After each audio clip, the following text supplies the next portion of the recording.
बिस्मिल्लाहिर्रहमानिर्रहीम। अस्सलाम वालेकुम नादरीन, आप यूट्यूब चैनल देख रहे हैं, मैं इमरान खान।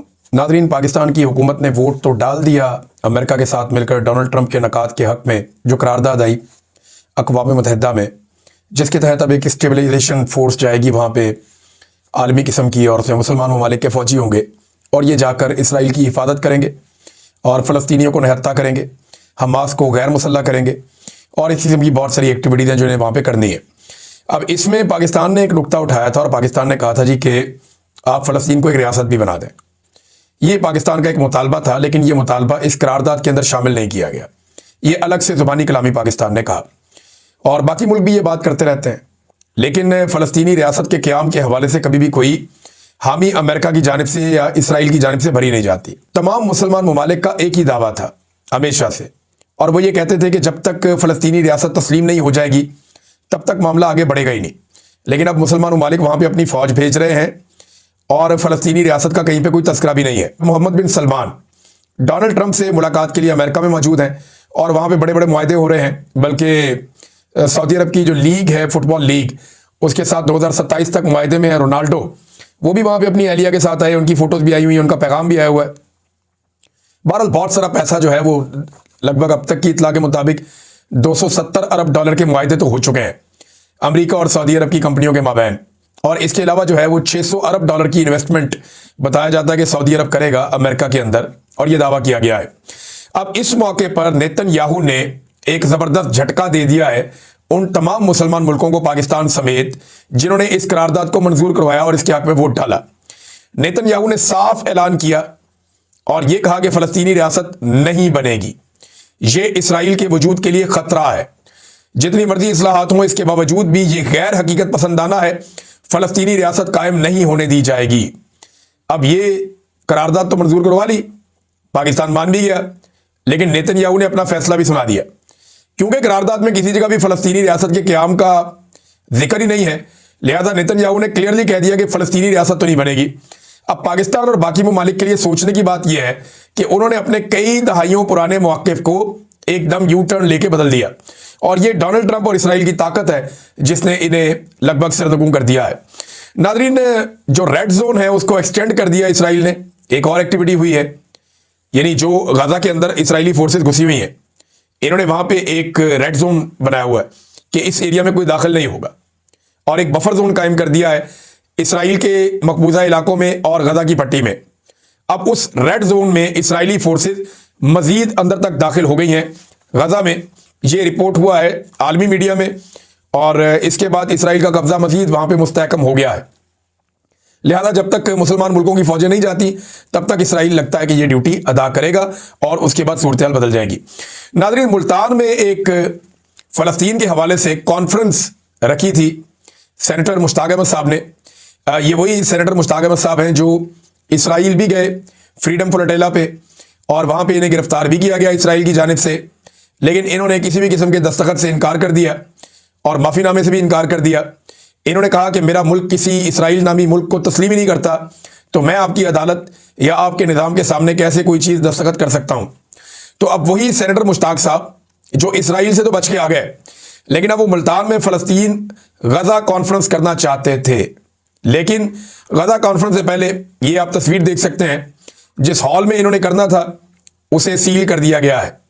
यानी हुकूमत ने इकबाल मार्की खानेवाल को सील कर दिया और बदतरीन इसराइल नवाजी का सबूत दिया है। लेकिन मुल्तान में कल हर सूरत में फ़लस्तीन कॉन्फ्रेंस मुनक्कद होगी इंशाअल्लाह। ये आज के दिन के हवाले से कल रात को सेनेटर मुश्ताक साहब ने स्टेटमेंट जारी किया और मरीम नवाज साहिबा को मुखातिब किया। देखिए, अब मरीम नवाज हो, नवाज शरीफ हो, आसिम मुनीर हो, शहबाज शरीफ हो, बहुत सारी कमिटमेंट आलमी सतह पे दी जा चुकी हैं, और अब पाकिस्तान की जितनी भी हुकूमतें हैं उन्हें उन कमिटमेंट्स को पूरा करना पड़ेगा, चाहे गजा में फ़ौज भेजनी पड़े, चाहे इसराइल के साथ ताल्लुकात नॉर्मलाइज करने पड़े, चाहे अफगानिस्तान के साथ आपको एक और लड़ाई में कूदना पड़े, चाहे आपको अपनी मादनियात जो है वो सस्ते दामों बेचनी पड़े। वो जो भी है, जो आपने आलमी सतह पर कर लिए हैं मुआहदे और आलमी सतह पे जो वादे आपने कर लिए वो तो आपको पूरे करने पड़ेंगे। और इससे पहले भी बहुत दफ़ा ऐसा हुआ कि जब जब कोशिश की गई फ़लस्तीन के लिए आवाज़ उठाने की, पाकिस्तान में उस आवाज़ को कुचल दिया गया, और इसकी वजह से इसराइली अखबारात, उनके तज्ज़ियाकार, उनका मीडिया, उनके लोग बहुत खुश हैं, और वो ये कहते हैं कि पाकिस्तान से उनको अब ٹھنڈی ہوا آتی ہے, پہلے کی طرح والے حالات نہیں ہیں, وہ ان حالات کو اپنے لیے فیوریبل سمجھتے ہیں. ناظرین ایک اور خبر ہے عالمی سطح پہ, میں وہ بھی آپ کے سامنے رکھ دیتا ہوں. یہ پاکستان کے لیے ایک سے بڑھ کے ایک نیا پرابلم آ رہا ہے.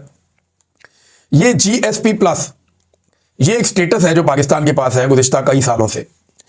اس سٹیٹس کے تحت پاکستان کے جو تاجر اپنا مال لے کر جاتے ہیں یورپ کی منڈیوں میں, انہیں ٹیکسوں سے بہت بڑی چھوٹ ملتی ہے اور اس سے وہ ٹھیک ٹھاک پیسہ بنا لیتے ہیں. تو پاکستانی تاجروں کو اس سے بہت فائدہ ہوتا ہے. لیکن جی ایس پی پلس سٹیٹس اگر آپ اپنے پاس رکھنا چاہتے ہیں تو یورپی ممالک کی کچھ شرائط ہیں جن کو آپ کو پورا کرنا ہوتا ہے, اور اس میں زیادہ تر چیزیں جو ہیں وہ انسانی حقوق کے حوالے سے ہیں. اب یورپی یونین کے سفیر انہوں نے یہ سٹیٹمنٹ دیا ہے کہ پاکستان کو جی ایس پی پلس ترجیحی ٹیرف اسکیم کے تحت اپنی ذمہ داریاں پوری کرنے کے لیے مزید اقدامات کرنے کی ضرورت ہے, کیونکہ اس پر جلد ہی نظر ثانی ہونے والی ہے. اب وہ یہ پچھلے سال بھی کہہ رہے تھے, اس سال دوبارہ سے ان کی یہ دھمکی آئی ہے کہ انسانی حقوق کے معاملات ہوں, جبری گمشدگیوں کا معاملہ ہو, اور سول سوسائٹی. اچھا ایک اور بڑا پاکستان کو فائدہ ہے, پاکستان میں جتنی بھی انسانی حقوق کی تنظیمیں ہیں نا, یہ جب یورپی یونین میں جاتی ہیں, امریکہ میں جاتی ہیں, اقوام متحدہ میں جاتی ہیں, تو یہ وہی بات کرتی ہیں جو پاکستان کی حکومت کہتی ہے. انٹرسٹنگ بات یہ ہے کہ پاکستان کی انسانی حقوق کی تنظیمیں کافی حد تک پاکستان کی اسٹیبلشمنٹ اور پاکستان کی سیاسی جماعتوں کے کنٹرول میں, اور ان کا ایک گٹھ جوڑ ہے. یہ جو تنظیمیں ہیں یہ باہر جا کے وہ پکچر ہی نہیں بتاتے جو ریئل پکچر ہے پاکستان کے اندر. لہذا پاکستان میں انسانی حقوق کی تنظیموں کے حوالے سے بھی بہت سارا کام ہونا باقی ہے. چند چیزیں یہ رپورٹ کرتے ہیں, بہت ساری چیزیں یہ رپورٹ ہی نہیں کرتے. یہ بتاتے نہیں کہ کیسے قتل عام ہو رہا ہے, کیسے جبری گمشدگیاں ہو رہی ہیں, کیسے مینڈیٹ چوری ہو رہا ہے, کیسے جعلی مقدمات میں سیاسی کارکنوں کو اٹھا اٹھا کر جیلوں میں ڈالا جا رہا ہے. بہرحال جو ایک رپورٹ آئی ہے آئی ایم ایف کی, اس نے خطرے کی گھنٹی بجائی ہے. 7 امپورٹنٹ چیزیں جو اس رپورٹ کے اندر ہے, یہ اویس حمید صاحب بڑے اچھے جرنلسٹ ہیں, انہوں نے اس کا خلاصہ نکالا ہے, اور بہت سارے لوگوں نے کسی نے 5 نقطے نکالے, کسی نے 7 نقطے نکالے, کسی نے 12 نقطے نکالے, لیکن یہ بہت امپورٹنٹ ہے. پہلا جو نقطہ ہے آئی ایم ایف کی رپورٹ کا, یہ 180 صفحات سے زائد کی رپورٹ ہے. اس کا جو پہلا بڑا نقطہ ہے وہ یہ ہے کہ پاکستان کا تمام جو سرکاری سیکٹر ہے اس میں ہر سطح پر مسلسل اور تباہ کن قسم کی کرپشن پھیل گئی ہے. یعنی پاکستان کا سارا جو سرکاری سٹرکچر ہے اس میں بدترین کرپشن ہے اس وقت, اور کرپشن نے جڑیں پکڑ لی ہیں ہر جگہ کے اندر. نمبر 2, ریاستی اداروں میں بڑے پیمانے پر گورننس کے مسائل ہیں اور احتساب کا فقدان ہے. اچھا اس میں ایس آئی ایف سی کا بھی حوالہ دیا گیا. اب جو ایس آئی ایف سی کا ادارہ بنایا گیا ہے جس میں پاکستان کی فوج بھی انوالو ہے, آرمی چیف بھی اس کے اندر شامل ہے, اور بہت سارے لوگوں کو اس میں شامل کیا گیا ہے, فوجی افسران کو, جرنلوں کو اس میں شامل کیا گیا ہے. تو یہ ایس آئی ایف سی کے حوالے سے کوئی سالانہ رپورٹ ہی نہیں ہے, نہ اس کی کوئی کارکردگی رپورٹ ہے. اس پہ کتنا خرچہ آ رہا ہے, یہ کتنی سرمایہ کاری لے کر آیا, کوئی چیز نہیں ہے. تو گورننس کے بڑے سیریس مسائل ہیں پاکستان کے ریاستی اداروں میں, اور کسی قسم کا احتساب بھی نہیں ہوتا. تیسرا نقطہ, جو الیٹ کلاس ہے پاکستان کی, پریولیجڈ کلاس, جو سب سے ہائی کلاس کے لوگ ہیں, بہت پیسے والے لوگ ہیں, یہ جو الیٹ کلاس ہے یہی پاکستان کے حکمران ہیں, یہی حکمرانی کرتے ہیں, یہی اقتدار کے اندر رہتے ہیں, جو ذاتی مفادات میں معاشی پالیسیاں بناتے ہیں.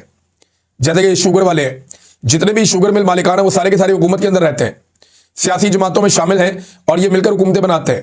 عمران خان صاحب کے ساتھ جہانگیر ترین آئے تھے تو وہ شوگر مافیا کا حصہ تھے. آج عمران خان کے پاس کوئی بھی ایک شوگر مافیا والا بندہ نہیں بچا, کیونکہ سارے کے سارے حکومت کے ساتھ چلے گئے.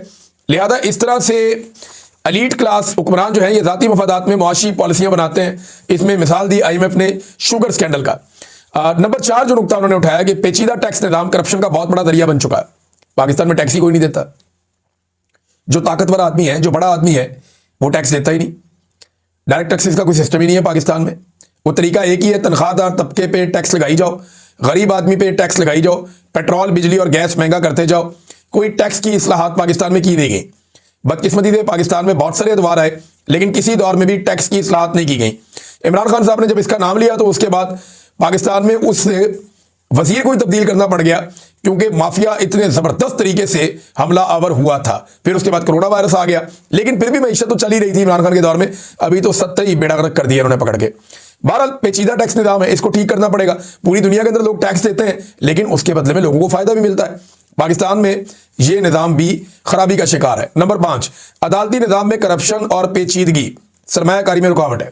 اب اس پہ بڑا ڈیٹیل انہوں نے لکھا ہے کہ عدالتوں کا تو بیڑے ہی غرق ہو گیا. پوری دنیا میں آپ جہاں پہ بھی اپنا سرمایہ لے کر جاتے ہیں نا, اپنا پیسہ لے کر جاتے ہیں, آپ اس بنیاد پر لے کر جاتے ہیں کہ اگر کسی نے میرا پیسہ چھیننے کی کوشش کی تو وہاں کا عدالتی نظام ایسا ہے کہ میں اپنا پیسہ برآمد کر لوں گا. آپ گلف کنٹریز میں چلے جائیں نا, کسی کا آپ نے پیسہ دینا ہے, آپ اس ملک سے باہر نہیں نکل سکتے. आपका फर्ज करें रोड पे एक चालान हुआ है ना, तो एयरपोर्ट पे आपको रोक लेंगे, जनाब आपका चालान हुआ है, आपने वो चालान जमा नहीं करवाया, पहले आप चालान के पैसे ये साथ वाले काउंटर पे जमा करवाए, उसके बाद फिर आप अपनी फ्लाइट पे बैठ के जाएंगे। ये हुआ मेरे साथ। मेरा एक दोस्त ट्रेवल कर रहा था तो अचानक उसको रोक लिया उन्होंने इमिग्रेशन पे। मैंने कहा जी आपको क्यों रोका? उसने कहा जी मेरे चालान पेंडिंग है 1-2, मैं वो जमा करवा के आता हूँ। वो गए, जाकर उन्होंने चालान पेंडिंग तो थे वो जमा करवाए। इसी तरह अगर किसी का पैसा लेकर आप भाग रहे हैं तो वहां पे बड़े सख्त कवानीन है, वहां की अदालतें इंसाफ देती हैं, हालांकि वहां डिक्टेटरशिप है, लेकिन अदालती निजाम में करप्शन और पेचीदगी सरमायाकारी में बहुत बड़ी रुकावट है पाकिस्तान में। एक तो ये भी आ गया। नंबर 6, अवाम हर काम के लिए सरकारी दफातर में रिश्वत देने पर मजबूर है। इससे पूरा का पूरा आपका सोसाइटी का स्ट्रक्चर ही तबाह हो जाता है। जब आम आदमी अपने हर छोटे बड़े काम के लिए रिश्वत देता है ना, तो उसका इदारों पर से, सिस्टम पे से एतबार उठ जाता है और फिर मुल्क के अंदर लोगों की इनपुट खत्म हो जाती है, लोग मायूस हो जाते हैं, लोगों को लगता है ये आवे का आवे बिगड़ा हुआ है, ये निजाम ऐसे ही चलेगा। लोग रोजाना अपने छोटे बड़े कामों के लिए रिश्वत देते हैं और जब वो रिश्वत देकर अपना काम निकलवाते हैं तो पूरी सोसाइटी के अंदर रिश्वत का एक कल्चर आम हो जाता है, लोगों की इखलाकियात तबाह हो जाती हैं। बहरहाल ये IMF की ऑब्जर्वेशन उन्होंने बताया, और एक और भी उन्होंने बताया कि जो उनकी रिपोर्ट के आखिरी जो 4 माह थे, उन्होंने बताया जो उनकी रिपोर्ट के 4 माह थे उसमें 33% मुल्की कर्जे बढ़ गए। ये 4 माह में 33% उन्होंने बताया, और 100% कर्जे इन्होंने बढ़ा लिए गुज़िश्ता 3 साल में। यानी पाकिस्तान बनने से लेकर अब तक जितना कर्जा पाकिस्तान ने लिया, उतना कर्जा इन्होंने गुज़िश्ता 3 साल में तकरीबन उसके बराबर कर्जा इन्होंने ले लिया। ये इन्होंने पाकिस्तान की हालत की है, और इसको ख्वाजा आसिफ बड़े शौक से हाइब्रिड रिजीम कहते हैं। नाज़रीन, एक और खबर है, लंदन में या यूरोप में, पूरे में हर जगह पे जो है वो अब 26 नवंबर के हवाले से पाकिस्तान तहरीक इंसाफ या ओवरसीज पाकिस्तानी इज्तिमात करने जा रहे हैं, एहतजाजी इज्तिमात करने जा रहे हैं कि 26 नवंबर को पाकिस्तान में जो कत्लेआम हुआ उसके खिलाफ आवाज़ उठाई जाए। ज़्यादातर मुल्कों में 22 और 23 तारीखें जो हैं वो इसके लिए चुनी गई हैं।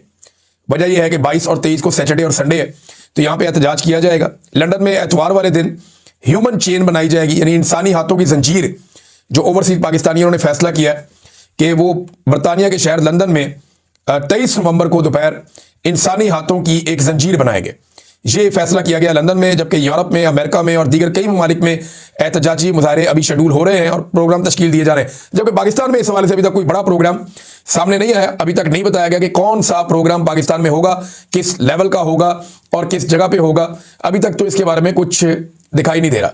जुनैद सलीम साहब ने एक खबर दी है, नाज़रीन, बड़े अच्छे जर्नलिस्ट हैं, अपना एक प्रोग्राम भी करते हैं, थोड़ा उनके प्रोग्राम में मज़ा होता है, लेकिन क्योंकि जर्नलिस्टिक उनका बैकग्राउंड है तो खबरें उनके पास आती रहती हैं। उन्होंने कहा जी कि एक गैर मुल्की सफ़ीर ने, जो बड़ा ताकतवर मुल्क का सफ़ीर है, उसने हुकूमत से रब्ता किया। जब उसने देखा कि इमरान खान की बहनों के साथ क्या हुआ तो उसके बाद रब्ता किया, और इस मुल्क पर या इस मामले पर अपने मुल्क की जानिब से उन्होंने बताया कि तहफ़्फ़ुज़ात हैं जनाब और नाखुशी है। हुकूमत ने कहा जी हम मुलाकातें भी करवा देंगे, जो हुआ इसका अदाला भी कर देंगे, इतलाफ़ी कर देंगे, हमें आप 30 दिन का वक्त ले लें। अब सफ़ीर ने कहा जी 30 दिन का वक्त का किस जवाब पे आप 30 दिन का वक्त मांग रहे हैं? 30 दिन का वक्त हुकूमत मांग रही है। मैंने आपसे बताया था ना कि जब तक के जो फील्ड मार्शल है उनकी चीज़ें सीधी नहीं हो जाती तब तक के लिए इमरान खान साहब की मुलाकातें रोकी जाएंगी, और जब तक ये कुछ आलमी सतह पे जो गेम है उस पूरे को अपने कंट्रोल में नहीं कर लेते तब तक इमरान खान साहब की मुलाकातें रोकी जाएंगी। अब नाज़रीन, एस्टेब्लिशमेंट का अगला टारगेट क्या है? देखें, जो अलग अलग जगह पे टारगेट होते हैं ना, बैरून मुल्क अलग टारगेट है, अंदरून मुल्क अलग टारगेट है, तो यहां पे अब 18वीं आईनी तरमीम को निशाना बनाया जाएगा। ये मैं आपको आज बता रहा हूं।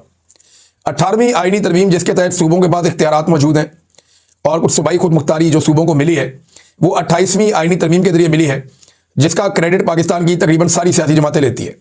अब 28वीं आईनी तरमीम पे एस्टेब्लिशमेंट की अगली नजर है। मैंने बहुत पहले आपको बताया था कि 27वीं तरमीम पे काम हो रहा है, जिस दफ्तर में काम हो रहा है वो अलग दफ्तर है, सियासतदानों को कुछ पता नहीं है, लेकिन यह फैसला हो गया कि 28वीं आईनी तरमीम लाई जाएगी।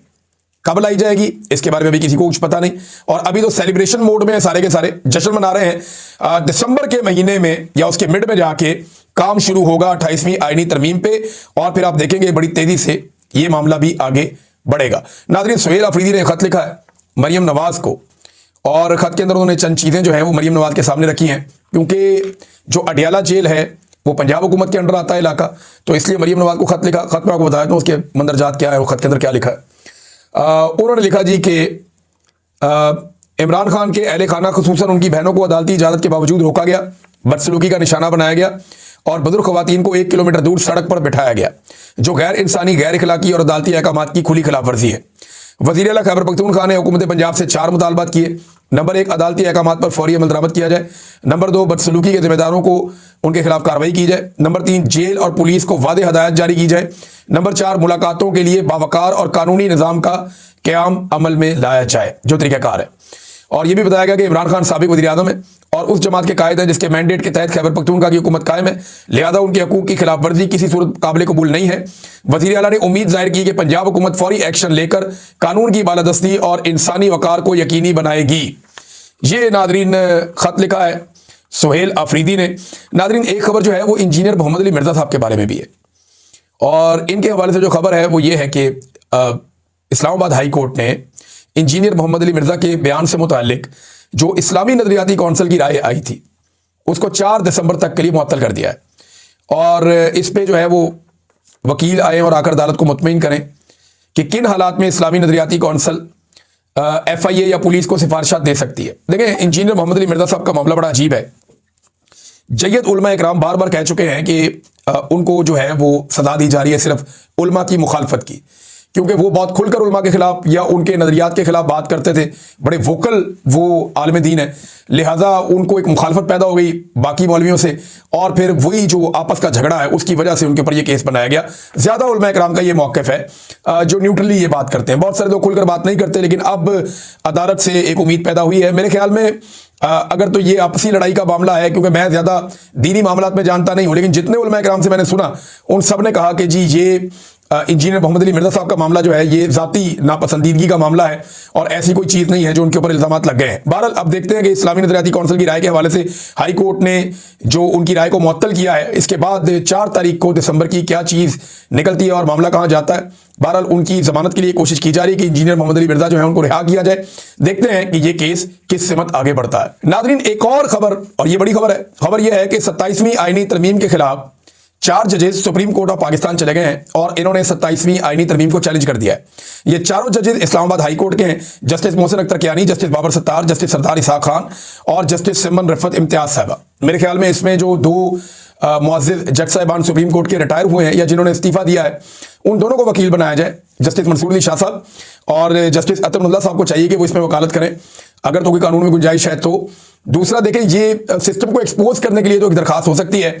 मुझे इस मौका पर इस माहौल में ऐसा दिखाई नहीं देता कि इन जजेस को कोई इंसाफ मिलेगा, क्योंकि इससे पहले भी इन्हें कोई इंसाफ नहीं मिला। आखिरी एक खबर है नादरीन के ये इस किस्म की चेमगोइयाँ हो रही हैं कि शायद महमूद खान अचकज़ई साहब की जगह पे जो अपोजिशन इत्तेहाद है उसकी सरबराही फजलुर रहमान साहब को दे दी जाए, क्योंकि अचकज़ई साहब जो है उनको बनाया जा रहा है अपोजिशन लीडर कौमी असेंबली में। इस किस्म की चेमगोइयाँ हो रही हैं, लेकिन इनकी सदाकत क्या है इस पर अगले वीलॉग में तफसीली हम बात करेंगे। अब तक के लिए इतने, अपना ख्याल रखिएगा, अपने चैनल का भी। अल्लाह हाफ़िज़।